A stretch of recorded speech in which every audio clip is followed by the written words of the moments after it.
سید ہاشمی میاں قبلہ، جی ہاشمی میاں سے قبلہ جی بھی حضور شیر بہار کے شاگردوں میں آتے ہیں. جی حضرت علامہ کلیم جائسی صاحب قبلہ جی اشرفی، جی اشرف الجیلانی، جی جی جائس سلطان پور کے آس پاس میں ہے، جی جی اتر پردیش میں، وہاں سے ہیں.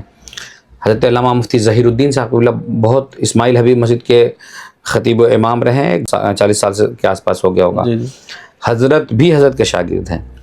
اس کے بعد یہ لوگ جو شاگرد ہیں وہ جامعہ سعیدیہ یا کچھ نام تھا ادارے کا سلطان پور میں، جی کچھ سالوں کے لیے حضرت وہاں تشریف لائے تھے.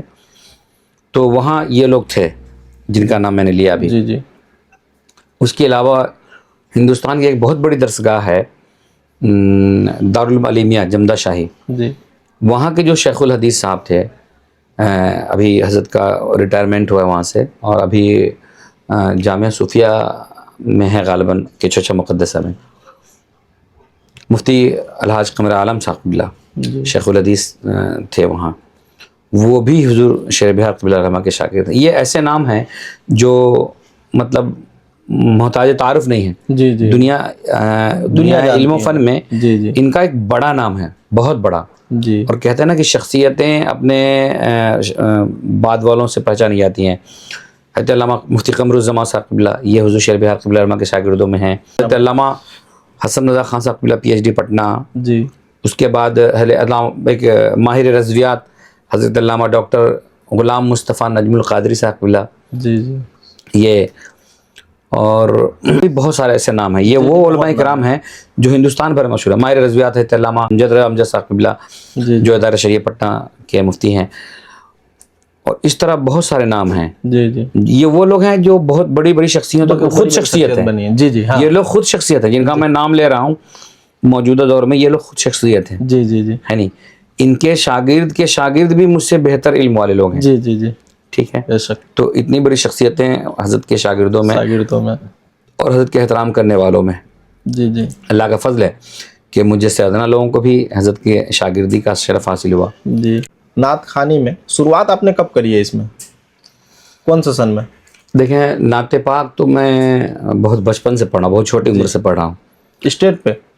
ہاں اسٹیج پہ بھی. جی. بس یہ کہ وہ گاؤں کا اسٹیج تھا، جی بعد میں باہر کا اسٹیج ہوا جب اپنے گاؤں کی مسجد کی دیوار کے کنارے جو چوکی وغیرہ والا دور تھا جی محفل میلاد کا. جی مجھ کو یاد ہے وہ بچپن کی نعتیں جی جسے پڑھتا تھا، در پہ آقا کسی دن بلا لیجئے، اپنے قدموں میں مجھ کو سلا لیجئے، جی ہے نہیں. ایک کلام پڑھتا تھا بچپن میں، نور کی کرن پھوٹی آپ کے گھرانے سے، جی دو جہاں ہوا روشن آپ ہی کے آنے سے. یہ حیدر لاری صاحب کا پڑھا ہوا کلام سب تھا. اور بھی بچپن میں ایک کلام پڑھتا تھا وہ ظفر جلال پوری علیہ رحمہ کا، کاش ایک بار دیکھ لوں حضور کا مزار، کاش ایک بار. تو یہ کچھ کلام تھے ایسے جو بچپن میں ہم لوگ گنگناتے تھے، بچے پڑھتے تھے چھوٹی عمر میں. جی جی اور پھر اس کے بعد جب مقصود پور چلے گئے تو وہاں سے شروع ہوا.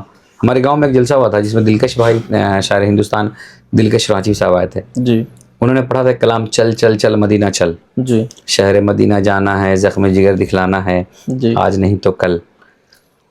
تو اور یہ ایک کلام اور پڑھا تھا انہوں نے، لکھوں نعت نبی کھینچوں سراپا روئے انور کا. جی تو میں جب بعد میں مقصود پور سے آیا نا تو مسجدوں میں پہلے اپنی طرف رواج ہے جمعہ کے دن اکثر مائک وغیرہ بجایا کرتے ہیں لوگ. جی جی تو اس میں بج رہا تھا، میں اپنے گھر کی چھت پہ بیٹھ کے لکھ رہا تھا اس کو. جی اسی کو جب مدرسہ گیا تو بز میں پڑھ دیا چل چل مدینہ چل کو، جی اور وہی حضور شیر بہار قبلہ علماء کو سنایا. اور وہیں سے ٹرننگ پوائنٹ آئے کہ میں ان کے پاس سنانے لگا نعت پاک. جی اور پھر آگے کا سفر بھی ہوا دھیرے دھیرے. ایک کلام پڑھا تھا اسد اقبال صاحب نے اسی زمانے میں، نبی نبی. جی جی تو بچپن میں نبی نبی پڑھتا تھا، میرا نام بھی نبی نبی والا بچہ تھا. جی سیوان کی ایک جگہ پہ گیا تھا جلسے میں، جی تو وہاں حسن نواز سیوانی علیہ رحمہ کی دعوت تھی، وہ نہیں آ سکے تھے.